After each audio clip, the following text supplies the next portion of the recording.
Vamos a dar inicio ahora a la segunda parte de la clase y vamos a volver a hacer referencia a lo que estábamos diciendo sobre la obra de Mies van der Rohe en cuanto a la descomposición de la caja arquitectónica, que es el gran hallazgo y la gran propuesta que hace Mies, ¿no? Entonces, esa descomposición de la caja que se dibuja acá, Francis Ching hace su interpretación de eso, es mover simplemente los planos en distintas direcciones para permitir que el espacio interior no quede encerrado, sino que fluya hacia el exterior. Entonces, ese gran hallazgo es lo que va a permitir que la arquitectura tenga un gran avance en el siglo XX. Y obviamente diferentes arquitectos van a interpretar de una manera u otra esta disposición del rompimiento de la caja arquitectónica, ¿no? En este otro caso, también muy conocido, la casa Farnsworth, realizada ya en Estados Unidos, también por Mies van der Rohe, aparece esa idea de un elemento de vidrio, completamente de vidrio, que tiene una relación absolutamente directa con el paisaje, y un núcleo húmedo, cerrado, donde está la cocina, donde está en los dos baños y un lugar de calefacción, y todos los muebles y todo el equipamiento, tanto del área social como del área privada, están directamente unidos. No hay separación de tabiques interiores que separen un espacio de otro, ¿no? Entonces, bueno, pero a su vez, lo que a nosotros nos interesa también, recuerden esta relación, disposición de los ejes, disposición de los muros, disposición del equipamiento, disposición de las aberturas y el trazado del piso tiene que estar absolutamente vinculados unos con otros, ¿eh? Hay una relación de correspondencia. Esto es básico para proyectar. No se puede proyectar si uno no asume esta correspondencia fundamental. Y esto no quiere decir que tenga que ser realizado en una escala 1:50, ¿no? Sino que en cualquier gráfico, cualquier tamaño que pueda tener nuestro gráfico, tiene que haber una idea ya de cuál es la resultante, dónde están esos ejes, cómo sería ese módulo, dónde están los muros principales, ¿no? Cómo es el equipamiento.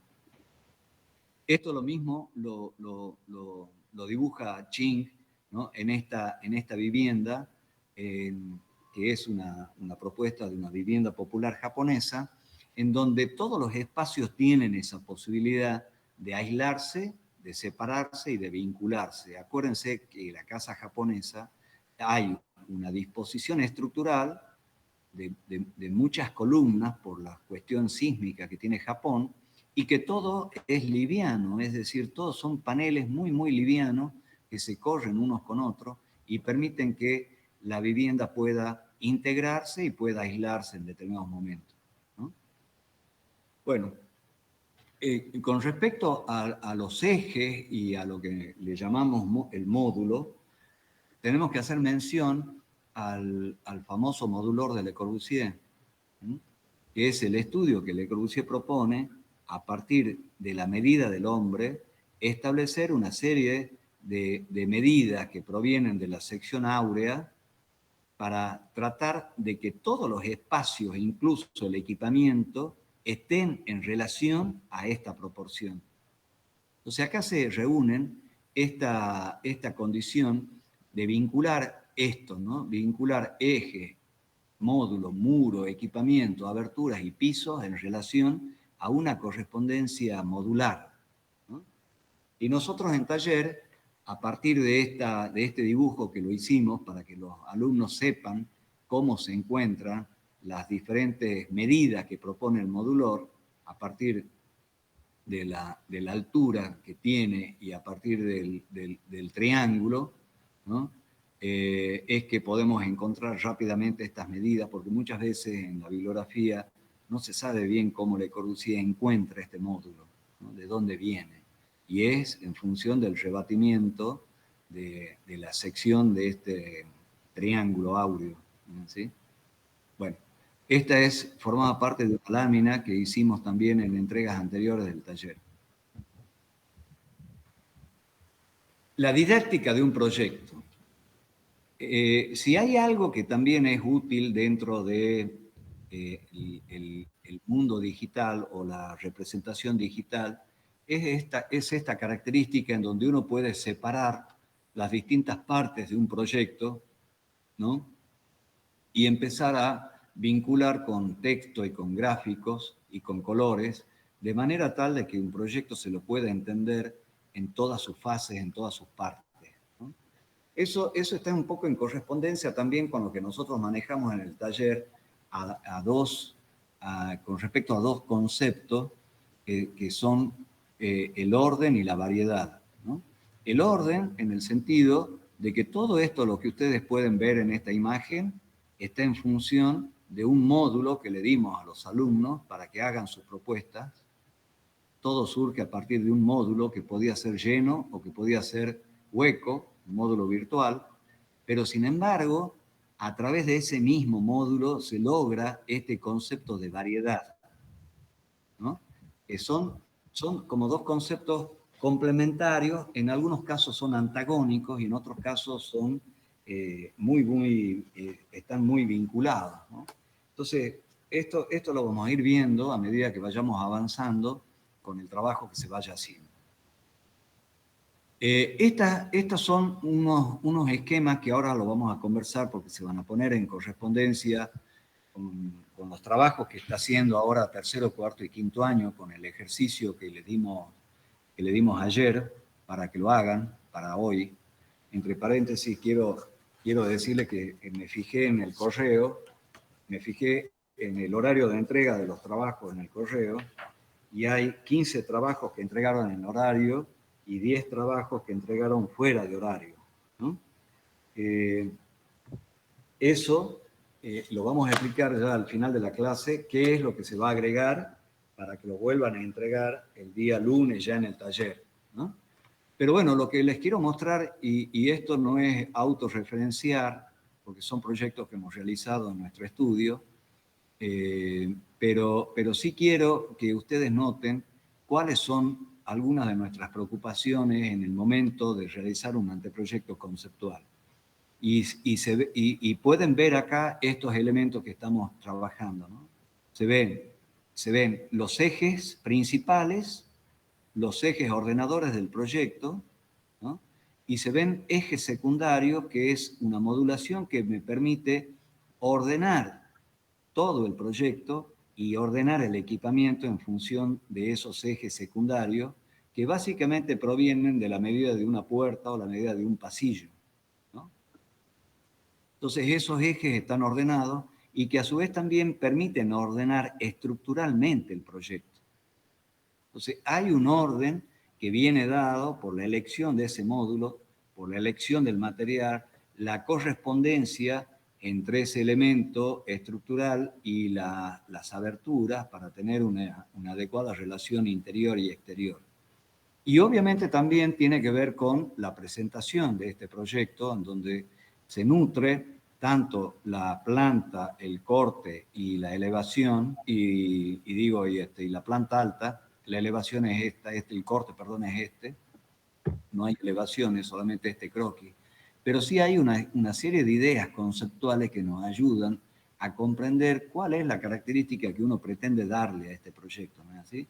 Y en la hoja de presentación, bueno, aparece un croquis de estudio, que en este caso no es un croquis de esta vivienda, sino de otra que presentamos, pero que ordena nuestro proyecto, que se lo realiza como si fuese una serie de planos, donde está toda la información perfectamente ordenada, ¿no? Bueno, este es el mismo ejemplo nada más que acá aparece con otras imágenes, con otros croquis y la planta alta también del mismo ejemplo. Este es la misma planta, nada más visto con mayor detalle, en donde aparece sobre todo esa correspondencia entre el interior y el exterior. Noten en esta vivienda cómo se ordena esa vivienda con un sector de llegada en donde este prácticamente pasa a ser como un hall conector que me permite vincular la zona social, ¿sí?, con la zona privada que va a estar arriba y la zona de servicio. Entonces resolvemos acá lo que es cocina, lo que es lavadero, lo que es depósito o bodega, ¿no?, el comedor principal, el estar y un dormitorio principal que queda en este sector completamente aislado del sector de los hijos que estaba en la planta alta. Este es un caso también interesante en donde nosotros decimos que lo que debe ser dibujado primeramente es el dibujo analógico, ¿no? Entonces, nosotros nos acostumbramos a aprender a dibujar con tablero y paralela y luego fuimos mutando a las cuestiones digitales. Pero básicamente yo creo que esto es algo necesario y útil antes de comenzar la etapa digital, que es la preparación del anteproyecto con la representación a través de una gráfica muy simple donde el equipamiento, todo el equipamiento tiene el mismo color, entonces uno puede ordenar el proyecto en función de las superficies de circulación y los diferentes espacios, ¿no? Entonces, este es un proyecto que me tocó realizar en un estudio cuando trabajábamos para una oficina de arquitectura en la Ciudad de México y me tocó a mí desarrollar este edificio, el proyecto de este edificio, a partir de una idea que obviamente me dio el dueño del estudio, el arquitecto Mario Lazo, donde lo conversamos, cómo tenía que ser esa idea de una galería, de un balcón galería, ¿no?, que podía cerrarse o podía abrirse, y luego la disposición de cada uno de los niveles para un piso completo. Bueno, este es otro caso que también no nos vamos a detener en mencionar. Sí, solamente aparece esa idea, obviamente también de módulo, del equipamiento, de las aberturas, de la relación del piso, cómo tiene que ser trabajado el piso interior, en este caso el área social, y además cómo tiene que ser trabajado el piso exterior, con distintas características y con distintas finalidades en cuanto a textura, funcionalidad y colores, ¿no?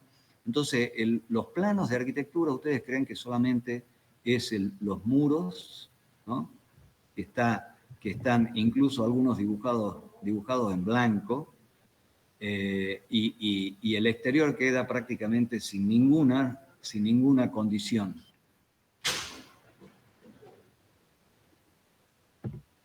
Excuse me, I have a conference. Silence, please. Okay? Okay. Bueno, y también mostrar la idea de las plantas arquitectónicas en relación a lo que nosotros consideramos que es la maqueta como espacio como material de trabajo fundamental, ¿no es así? Bueno, vamos a ver ahora algo de lo que apuntábamos al comienzo, que cuáles serían esos 20 puntos. Los 20 puntos que nosotros pensamos que pueden ser un elemento fundamental en el momento en que ustedes comiencen a hacer un proyecto o comienzan a representar un objeto arquitectónico para hacer su análisis, ¿no? Entonces, ¿qué es lo primero que uno tiene que hacer? Si tenemos que copiar un objeto, ¿no?, si tenemos que copiarlo, como es el caso de los ejemplos que nosotros le vamos a dar para que ustedes los puedan interpretar y dibujar, lo primero es entender ese objeto, entender cuáles son las partes que lo constituyen, ¿no es así? Cuáles son los elementos que forman parte de lo que también nosotros les entregamos, estudiar cuáles son las imágenes, estudiar las plantas, las cortes, las elevaciones. Luego, el punto 2, analizar la modulación y las proporciones. Eso es clave, es fundamental. ¿Qué proporción hay entre la medida de una cama y el espacio o el largo de esa habitación, ¿no? Yo sé que la medida de una cama es de 1 metro por 2. Es básico, ¿no es así? A partir de la medida del equipamiento, yo puedo sacar las medidas que tiene un determinado espacio si es que no dispongo de la escala gráfica. Entonces, ahí viene esta condición que yo tengo que saber cuál es la geometría de la planta, las relaciones de largo y ancho, la modulación y la organización del equipamiento. Eso es clave, es fundamental. El punto 3, analizar cuál es la representación del equipamiento.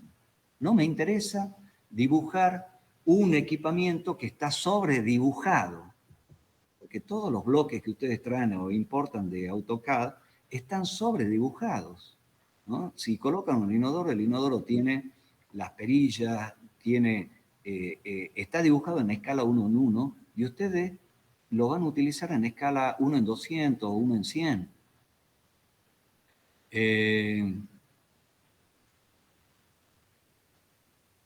Entonces, esto es fundamental, ser sintético en el momento de dibujar el equipamiento, ¿no? Y observar cómo están dibujados esos muebles, se representa un equipamiento de la cocina, cómo es el equipamiento del baño, cómo se representan los muros y las aberturas. Medir el equipamiento de su propia vivienda para saber qué medidas tiene. 4. Realizar un esquema organizativo de la planta. Eso ya lo vamos a ir analizando a medida que vayan haciendo el ejercicio. Solamente a modo enunciativo vamos a mencionar que hay 4 tipos de vivienda, 4 tipos de esquemas organizativos de una vivienda, y ya lo vamos a estudiar más adelante. El punto 5, dibujar el esquema formal geométrico básico que tendría la vivienda. Es decir, ahí sería como dibujar la planta de techos. Empezar por la planta de techo para definir cómo es el espacio que ocupa la vivienda y a su vez definir el espacio del lote donde está ocupada, donde está inserta la vivienda, ¿no es así? Luego, también hay que tener en cuenta el punto 6, marcar en línea roja los ejes principales que se adoptan. Marcar los ejes, eso es lo que me va a permitir establecer y respetar un ordenamiento. Esto vale tanto para el objeto que se está aprendiendo, analizando, como cuando uno comienza a hacer un proyecto. Obviamente, el 7, marcar los muros principales. Yo tengo que saber cuáles son los muros que van a actuar como elementos de apoyo, de elementos estructurales. El muro cumple una función que en realidad cumple diversas funciones. Puedo utilizar un muro como un elemento de cierre, como un muro como un elemento de apoyo estructural, o puedo utilizar el muro como un efecto visual, que es lo que propone Mies van der Rohe en La destrucción de la caja. El muro, recuerden que el muro sale del interior y pasa al exterior, ¿sí? Al pasar al exterior empieza a configurar un espacio semi-interior y semi-exterior. Esa es la finalidad también que cumple un muro. Bueno, ya hemos dicho, dibujar el equipamiento de forma sintética. El equipamiento es fundamental que tenga coincidencia con la modulación. ¿Sí? Eso también ya lo hemos demostrado. No me voy a detener ahora en la lectura completa. Ustedes lo tienen esto en el apunte, por lo tanto pueden hacer después una lectura mucho más detenida. El punto 14, dibujar las aberturas, paso siguiente. Es decir, las aberturas se dibujan en función de la correspondencia que hay entre muros, ejes y envolvente. Las aberturas y la envolvente actúan como un par que van de la mano. De hecho, las aberturas es también un tipo de envolvente, nada más que es vidriada, nada más que es transparente, es translúcida, pero es también un envolvente, ¿no es así? Bueno, acá están. El caso de las puertas. Es necesario observar una puerta y dónde va ubicada una puerta. En qué parte de un espacio se coloca una puerta. Eso lo van a ver en los ejemplos. Cómo está organizada una puerta en relación al equipamiento y al ingreso que uno debe hacer a un local. ¿Se debe colocar una puerta en el medio del local o en el borde? ¿Dónde tiene que estar la abertura en relación a esa puerta? ¿Cuál es la búsqueda que voy a tener en esa relación entre abertura, equipamiento, envolvente? Es decir, que hay todo un razonamiento funcional que va no tan solo desde el objeto en sí, sino que va a cada uno de los locales que tengo que resolver. Bueno, después también hay precisiones de cómo se debe ser dibujada la puerta en función de determinada escala. Eso lo vamos a pasar a hoy, lo vamos a obviar. Eso ya se los dejo para que ustedes los lean detenidamente, ¿no? Bueno, esto ya lo hemos dicho, se repiten por ahí algunas cosas que en ese momento nos parecía importante repetirlas, ¿no? Bueno, acá se explica en esta parte del escrito la descomposición del objeto en función de los módulos que hablamos siempre en el taller, ¿no? Contexto, programa, idea, geometría, acceso, circulaciones, espacio envolvente y estructura. Estos elementos estos conceptos debieran ser correctamente graficados. Correctamente graficados para ser entendidos en realidad, y ya le vamos a mostrar ejemplos, sobre todo de los dibujos de Richard Meyer, que pareciera que tendría que haberlos incorporado en la clase, pero bueno, ya lo vamos a ver en otra oportunidad. Bueno, el punto 20, creo yo, lo vamos a mencionar. El punto 20 significa que es necesario que los alumnos, sobre todo de tercero, cuarto y quinto año, sean eficaces a la hora de resolver un proyecto. El proyecto no se resuelve en AutoCAD, el proyecto se resuelve en una instancia anterior, que es lo que le va a dar a ustedes de utilidad para poder resolver adecuadamente cuando el proyecto pase a la etapa digital. Si un proyecto no está pensado, no está ordenado, no está proporcionado, difícilmente pueda ser resuelto en la etapa digital con todo lo que eso conlleva. Es decir, la repetición de volver a dibujarlo. Entonces, yo tengo que partir de una instancia en donde el inicio del proyecto va pasando por una serie de etapas, desde el croquis, desde la conceptualización del esquema de partido, el croquis, el esquema de conceptualización, hasta el desarrollo de la planta o del dibujo en 1 en 100, como es el que yo le mostré. Entonces, no podemos perder esa idea, ¿no?, de que el dibujar a mano ya pertenece a otra etapa, pertenece a otro campo. Un arquitecto se va a caracterizar siempre por el grado de resolución de las dos facetas, de vincular el dibujo a mano con lo digital. No lo podemos perder en esta etapa, ¿no? Bueno, terminando, haciendo ya referencia los invito a que vean el apunte, porque en el apunte hay una serie de ideas que tal vez sea conveniente incluso hacer un recorrido por el apunte. Voy a volver ahora, voy a abrir el apunte para mostrarles a ustedes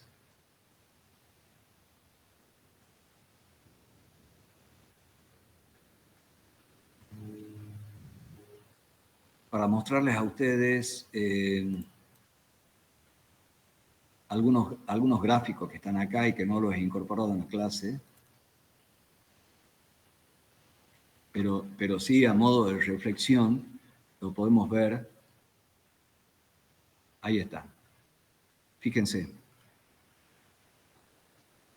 Esta imagen es interesante. Este es Álvaro Siza, premio Pritzker. ¿Sí? Obviamente dibuja todos sus proyectos a mano y en esa pasión de dibujar hasta se sube una escalera y es ayudado por 2 colaboradores para dibujar sobre una pared, ¿no? Es decir, bueno, ahí está el sentido, la importancia de saber dibujar. U otra imagen como esta, que es un cepillo de Guillermo Roux, un artista plástico que murió hace poco y que nosotros aprendimos muchísimo de él. Fíjense lo que dice Guillermo Roux. Dice, no creo mucho en las palabras, solo a través del dibujo voy reconociendo las cosas. Las formas me hablan, me transmiten una sensación y yo creo en esa sensación. Le he encontrado sentido a la vida a través del dibujo. Por lo tanto, el dibujo es una forma de conocimiento, no tan solo una forma de representación, es una forma de aprender las cosas.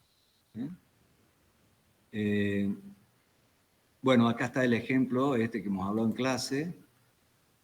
Estos ejemplos también son importantes que ustedes los vean y los reflexionen.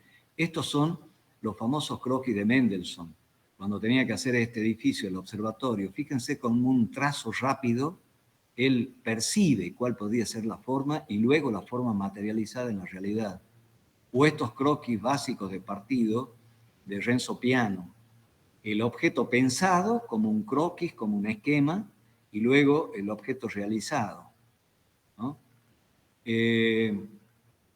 También están estos croquis que son del arquitecto Teodoro González de León, en donde es singular cómo él va pensando en cuáles son las condiciones que deben reunir ese proyecto, cómo son los puntos de cómo se va acomodando las distintas partes de un proyecto en relación al programa, ¿no? Entonces es un trabajo realmente de ida y vuelta.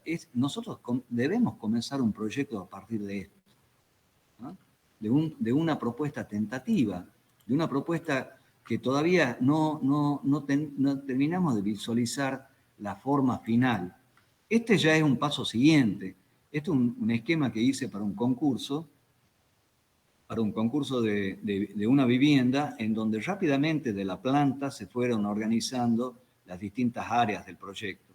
El área privada, la zona de llegada y el área social.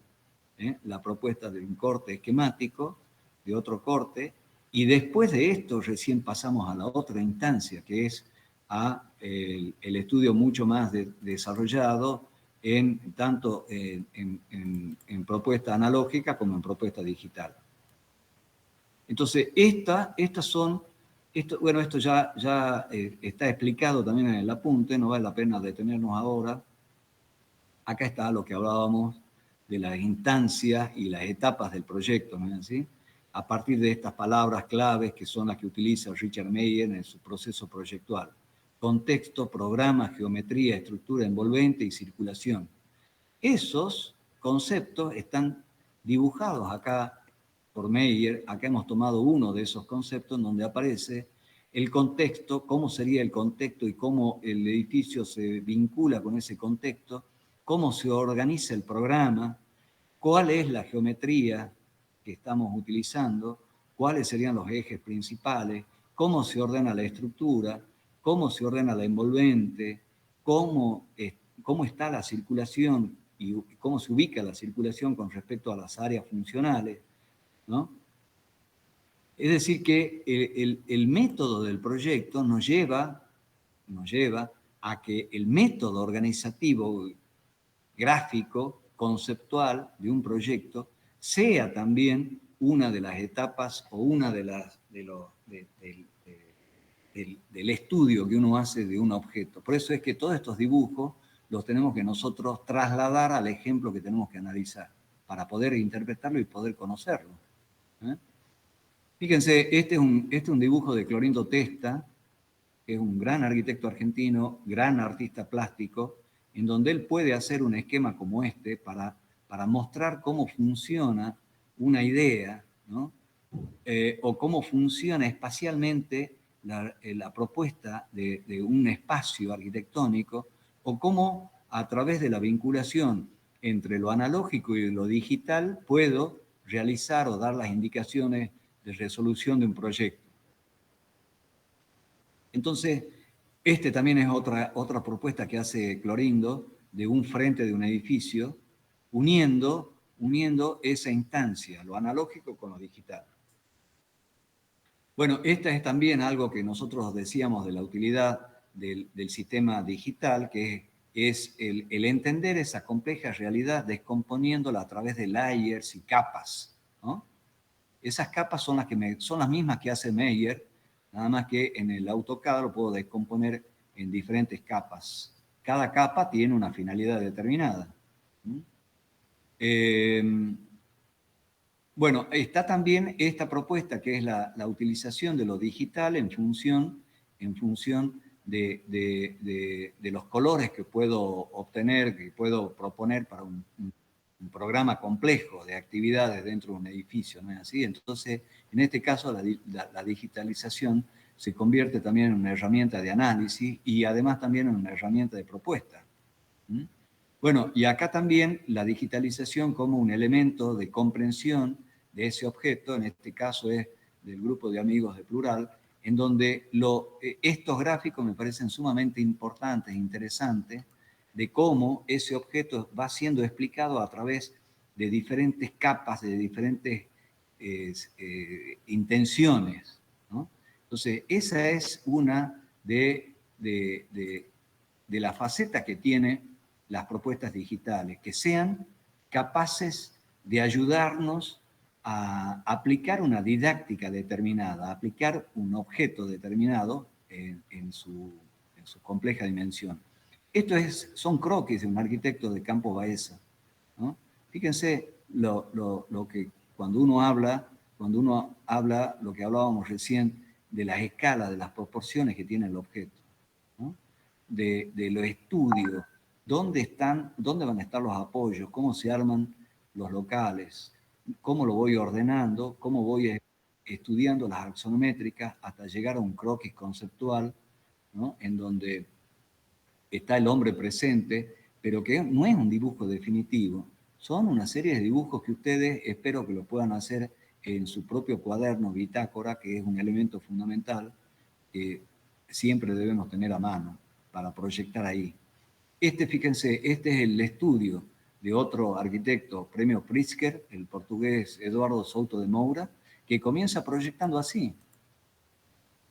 Comienza proyectando como todos nosotros hemos aprendido a proyectar cuando hemos trabajado siendo estudiantes con distintos arquitectos. Los arquitectos nos pasaban un plano como este, ¿no? Y nosotros lo teníamos que dibujar a escala, dibujarlo con instrumentos, con paralelas, escuadras y demás. Entonces, y este es el objeto ya terminado, digitalizado. Entonces, la muestra de que el dibujo requiere de este paso, este objeto requiere de este paso necesariamente. No podemos no saber dibujar. Un arquitecto no puede no saber dibujar. Es una vergüenza que un arquitecto no dibuje adecuadamente un proyecto, ¿no? Entonces, creo que nos tenemos que saber mediar entre el aprendizaje digital y el aprendizaje analógico. Vamos a ver otros ejemplos que están acá. Bueno, fíjense, otro ejemplo, otro edificio, no sé si creo que es la misma propuesta de Souto de Moura, nada más que pensándolo al edificio desde el exterior y luego el edificio ya inserto ya construido, inserto en el paisaje urbano. Pero la idea inicial está acá. Entonces, esto es muy interesante de que ustedes lo perciban, de que ustedes lo vayan nutriendo. Esto no se aprende de un día para el otro. Es una dinámica, un entrenamiento permanente. Un entrenamiento permanente. Es como hace un tenista profesional. Un tenista profesional juega un partido de tenis, pero para llegar a ese partido de tenis ha pasado por 15 años de pegarle de diferentes formas a una pelota y de tener un entrenador que le va señalando permanentemente los errores y los aciertos. O sea, el entrenamiento es fundamental. Saber que para el despliegue de una determinada capacidad, del despliegue de una determinada condición que nosotros queremos desempeñar, nos tenemos que entrenar. Ustedes se tienen que entrenar en estos 6 años, nada más, ustedes adquieren un título profesional. Un tenista a los 21 años ya es profesional y lleva 12 años de entrenamiento, o sea, el doble que un arquitecto, y tiene nada más que 20 años.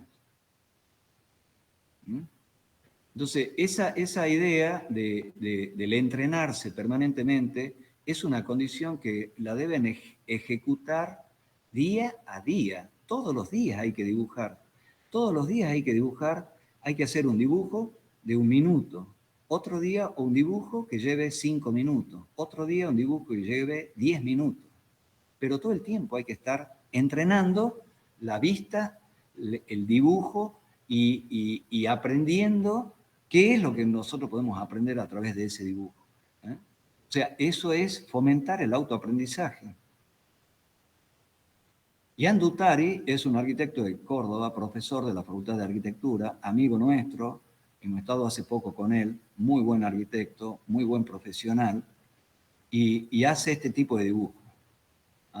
Vincula un corte con una imagen. Entonces, el corte no es solamente una representación sin contexto. El corte perspectivado ayuda a entender tanto al personal técnico como al personal foráneo, ¿sí? Cómo, para qué estamos haciendo una parte del edificio y cómo esa parte del edificio tiene que ver con todo lo otro. Entonces, ahí es donde se vincula, donde yo puedo aprender de una representación e incorporarla como un concepto arquitectónico. Este otro caso, de un corte, incorporo la imagen, incorporo la fotografía. Entonces, esto es básico, es fundamental. Esto es lo que tenemos que manejar. Dicen, fíjense lo que hace Norman Foster. Norman Foster es uno de los arquitectos con mayor cantidad de obras en todo el mundo. Tiene despachos de arquitectura en Hong Kong, en Londres, en París, bueno, no sé cuántas capitales del mundo. Tiene más de 1.300 empleados.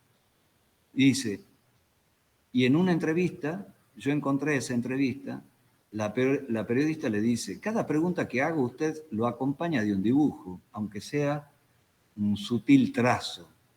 ¿El dibujo para Norman Foster es la esencia de todo? Y Norman Foster responde, tengo suerte. Para mí dibujar es algo que sucede de forma natural. Es tan natural como escribir. Por eso, si tengo cualquier libro, cualquier cuaderno, siempre se va a ver una mezcla de dibujo y texto. Entonces, eso yo creo que es fundamental. Estos son los dibujos que hace Norman Foster. No son dibujos extraordinarios. Están al alcance de lo que podría hacer cualquier alumno.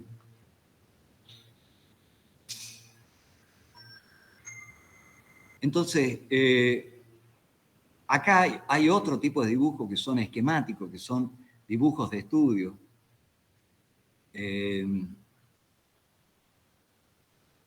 Bueno, hay otros ejemplos que nosotros también les podemos mostrar. Son ejemplos que hemos tomado otros años. En este caso no nos vamos a detener, ¿no?, para mostrar esa idea de los ejemplos, pero sí. Bueno, y al final está esta parte que ya la hemos mencionado, que son los dibujos que hemos utilizado en la clase. Bueno, creo que con esto, volvemos ahora, creo que con esto concluimos acá la clase y dejo de presentar para ver si es que tienen alguna duda y conversar con los chicos de tercero, cuarto y quinto, que me gustaría conversar al final, una vez que se retiren los chicos de primero y segundo año.